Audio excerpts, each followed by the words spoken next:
was now the right time to write the memoir?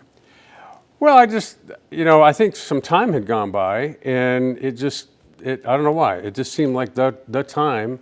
There's quite a bit in it that has to do with, football and my time in it, how I got into the NFL, and then it also had to do with depression, because I played with it, and then even afterward. So it's kind of it's a nice little story in terms of, in my mind anyway, just because you see somebody who might, how could they have depression? Well, they do. And you might not know a damn thing about it. And because there's a lot of times when either this book is written for the people who have it, or maybe know someone who have and don't know what to say or how to be themselves, how to contribute. And so I think for those reasons, and now kind of leading up into the holidays in terms of releasing the book, the timing is right. Was it difficult for you, Erik, to relive the past? Yeah, I mean, I think about Griffin, and I think about my parents, and I always think about them. But reliving memories, like that may or may not show up in the book, it's an emotional experience. Just kind of reading through it myself a time or two or three. I can read through it 500 times, and it's still going to evoke some memories. How well do you remember that night back in 2015? I know where I was and how I got there. I don't really remember much of that day. So that's also a funny thing about depression. Not funny, but just how it zaps you of a few things. One is your memory. It really zaps you of your perspective, because it feels, at least in my situation, it felt like no one's ever felt like this before. Well, really? Because there's multiple billions of people on the planet. And so, but it doesn't allow you to think that way. In fact, it allows you to think everyone else would be better off if I wasn't here, which is not what they're thinking. And so, I think for those reasons, you mentioned why now. Well, now is not only is the NFL and other pro sports teams, schools, companies, law enforcement. I just did I emceed an event a week ago Friday for mental health, depression among Chicago Police Department. Last Radio Row, Super Bowl, okay, Laura Open. So she and I did a couple, or one Radio Row together when I was with Fox. And so she now, in addition to doing sideline reporting, she mentors up-and-coming female sports broadcasters. Yeah. Right. So she had Brian Urlacher's daughter interview me. And afterward, she says, isn't it interesting how mental health never went together when you were playing? Yet, that's what you're here talking about. And it's so everywhere. Name a place where it isn't. Don't you wish it would have been as accepted as it is today back then when you played? Oh yeah. I mean, can't we all say that though? Looking back. There's a young man that went from high school to college that I've worked with, and he's facing some of these things now. And I told him, is there anybody on campus, like maybe within the football program or on campus, that you could reach out to mental health wise? And he finally did.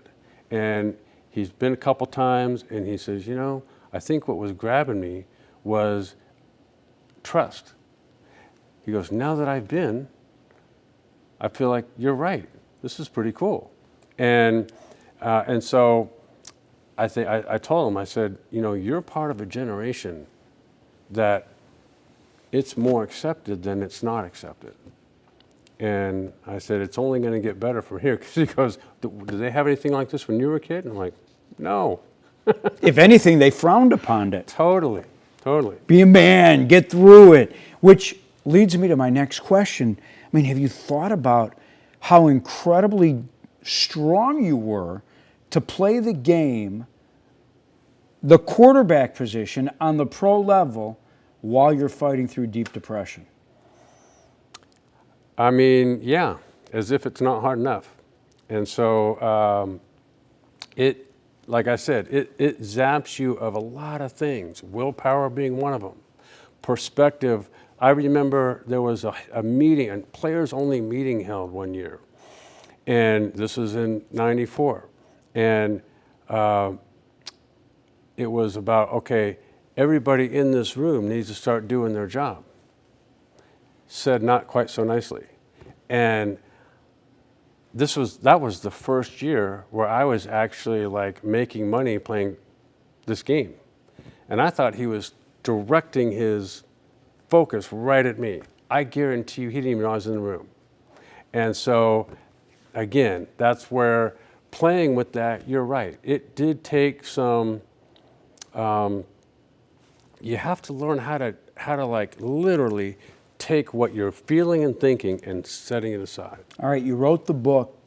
You have a close relationship with your son Dylan and your family. How have they accepted your memoir?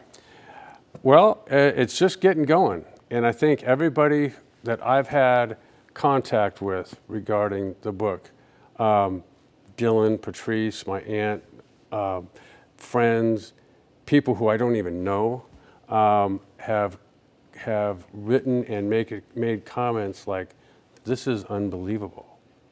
So I really do think it's going to help an awful lot of people. And, you know, there was a former teammate who I will not name who literally called me yesterday, tracked me down to speak about what he was going through. And he not at first, but later he didn't use these words, but he was thinking of harming himself. And so when you say the timing of this book, it's exactly that. Because I do think that people are going to be able to themselves relate to this. When you wrote it, was it cathartic for you? Yeah, I think it was. I think because I think the story of my journey without all of this is a good story. But with it, like there aren't many of those stories out there. And I think here I am, which in itself is a miracle, and now I get to go lead this second life with a renewed sense of being grateful, a renewed sense of being connected, a renewed sense of purpose, which I've got, you know, a few things I'm working on that are really, for me, exciting. So, you know, that's, like I said, all of that leads into good timing. In a way, because you were not successful for what you set out to accomplish that night in 2015, has truly made you a success today. That's very well put. I think that's, if I can, I've been part of some horrendous failures and some great successes, and I think this is probably that failure was probably my greatest victory. Biggest supporters through everything? Well, my son Dylan, Anna, who she's sitting over there, who we went to high school together. My aunt Patrice, Espo, a buddy of mine, who Griffin and Dylan's godfather. Just the list goes on. We, you know, I truly feel blessed for literally the people that have been there, and they were always there, and that's to me what makes, you know, this continued journey, you know, so worth living. Let me bring it back home, especially here in Chicago. Do you remember being in a state of depression when you were playing quarterback for the Bears? Oh, yeah. Yep. And what I do remember more than even playing was what it felt like not wanting to get out of bed. Literally, I'm not going. And I'm okay with not going. But then it's time to go. And so knowing how to get there and still not wanting to make that last turn. Being in the building and not wanting to make eye contact with anybody. because that would invite someone to say hi, which would then lead to a conversation I want to have, but then having to do it anyway. So yeah, it's a and You had some great years with the Bears. I'm You not- have you set records that still stand today. Right. And I'm not saying I'm not saying all the years I was here was filled with a constant, steady flow of depression. It wasn't. It comes and it doesn't say when, and it leaves and it doesn't say when. And so you kind of learn to go, okay, I'm good for now, but it's possibly coming. And I think what I've learned is being able to have a kind of craft or cultivate a group of, could be from 1, 3, 5, 7, it doesn't matter how many, but people that you can confide in that are good listeners, empathetic, and they won't need you to actually come to them. They'll approach you and say, are you okay? Because I've just sort of noticed, this could be me, I've just sort of noticed maybe you're not quite right. Simple stuff like that. Was there anyone with the Bears organization back then that you could have talked to about it? I'll guarantee there was. I just didn't think there was.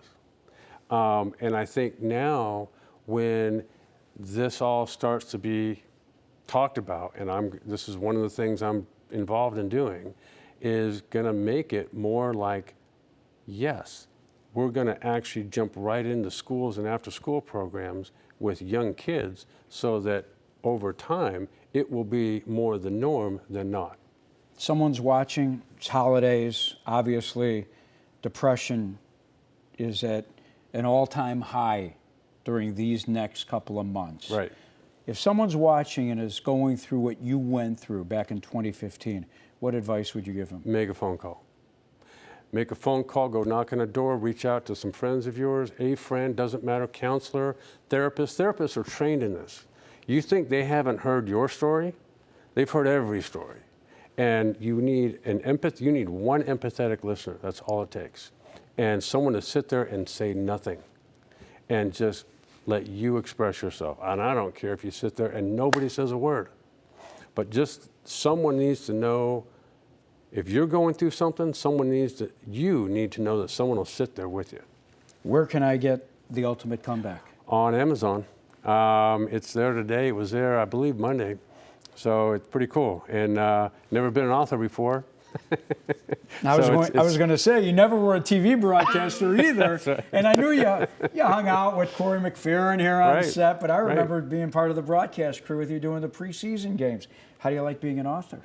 I love it, and I think that there's. Because you feel like you're giving back, like you're helping someone. I do. I was about to say, I think there's something in there, a little bit of something in there for everybody, and I'm a lot of years has gone by now since I was playing. My last year was 1999, and what I would say to people, and it doesn't matter what sport or what profession, but people watch sports. So you think those people that are playing and in uniform don't have other lives going on outside of that game when they're in that uniform? That's 3 hours of a day. So there's a lot that goes on. And I would hope that people think that, hey, me at home doing and being whatever I am, that person might be going through stuff themselves other than what I'm seeing. And so I think that's going to kind of help, again, create some empathy with people that will be lasting, and that in itself would be a great accomplishment. What's next? For me, well, like I said, I'm working on this program with a couple special people, bringing this mental health touchdown program in the area that I live, and for 4th, 5th, and 6th graders, age kids, and then with parents as well. And then I'm also working on a passing camp that I'm putting together where it's going to be people like me. In fact, I called up Jerry Fontenot the other day and I said, because we're going to work with centers too, and I said, hey, do you know anybody out here? And he said, well, what about me? And I said, what about you? You want to come? He says, yeah, I'll come out there for a couple months. I go, great, you stay with me. I love and it. so, yeah, this is going to be, I think, because it doesn't exist right now. And it's never going to unless we create it. And so this is going to happen.